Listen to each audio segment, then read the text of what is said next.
So we just talked about how to calculate the mean of a discrete random variable. In this video, we're going to talk about how to calculate the variance. And you might need to think about back to the beginning of the year when we talked about means and variances initially. And think about what a variance is. A variance is simply the average distance from the mean for any data point in your distribution. So it's a slightly different idea. It's sort of the average of the means, I suppose. You could think of it that way. It's a slightly more complicated idea than the mean, but they are very closely related, and luckily their formulas are very closely related. So here's the formula for calculating the variance of a discrete random variable. You'll notice that the symbol that we use for variance is the same as the symbol we used previously in this course. Now the variance we're representing with the Greek letter, or the lowercase Greek letter sigma, and a variance is sigma squared. If you recall from earlier in the year, if we had just been talking about sigma, that represented the standard deviation of our distribution, and the variance is the square of the standard deviation, so we use sigma squared to represent the variance. Just like with the mean for a random variable where we were using ux, or mu-x, and we could also use e of x to represent the mean. You've got a couple of options notation-wise. You can use sigma squared, like I do here on this slide, or you could also represent the variance with the symbol var of x, or you could just call it var x. You can use sigma squared and var x interchangeably.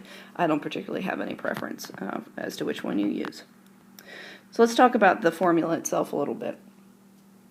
This probably looks a little bit more complicated to you than the mean formula did, but hopefully you can see that they are somewhat similar. We still are taking each of the x values in our random variable distribution. So we've got x sub 1, x sub 2, all the way up to x sub k. But this time, instead of just multiplying those x values by their related probabilities, which we eventually do, you can see p sub 1, p sub 2, and p sub k. Before we can multiply by those probabilities, we first have to subtract the mean of our random variable from each of our x values.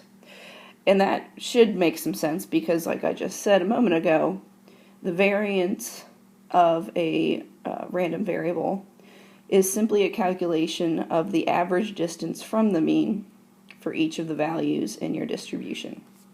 So you have to subtract off the mean, and then you're going to want to square that difference, that distance. So you notice all these square values here. And we need to think about why it is that we have to square it. The reason for that is because you could have values that are either above or below your mean when you're doing this calculation. So here would be mu of x, and let's say we are doing your calculations for here's maybe x sub 1, here's maybe x sub 2, and maybe here's x sub 3, and x sub 4, just for instance.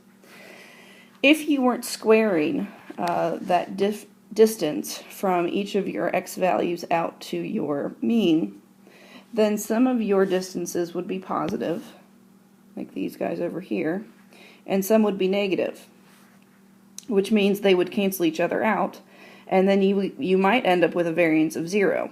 But as you can hopefully see from the picture, that's not the case. There is definitely a variance here in our distribution, because not all of our points are clustered right here, right around the mean. They're spread out a bit. So that's why we need to square the distances from each of our x values in our distribution to our mean, because we don't want the positive differences and the negative differences to cancel each other out. So we square each of those distances, and then we are going to multiply those by each of our corresponding probabilities, just like we did for the mean formula. So again, hopefully you can see that this is structured similarly to the mean formula. There's just a little bit more work involved. And just like with the mean formula, there's a more succinct way that we could write this. Because we are taking a sum again, we can use the capital sigma, and each of the things that we are summing together is just each of the x values minus the mean squared times its corresponding probability. So let's go ahead and do an example. This probability distribution is the same one that we used in the last video. So it is same situation. A car dealership has tabulated the probability that it sells various numbers of cars during the first hour of business on a given Friday. So we want to calculate the variance of this distribution. Well, the first thing you're going to have to do anytime you're calculating variance is you're going to have to calculate the mean first. And I'm going to use the E of x notation here just so you're familiar with it. And that's something that we calculated in the last video. We found that the mean of this probability distribution was 1.1. So some of the work's already been done for us. Now we need to calculate the variance. And again, I'm going to use this notation just so you see it before, or so you've seen it before. Instead of writing var x, I could have written, of course, sigma squared of x.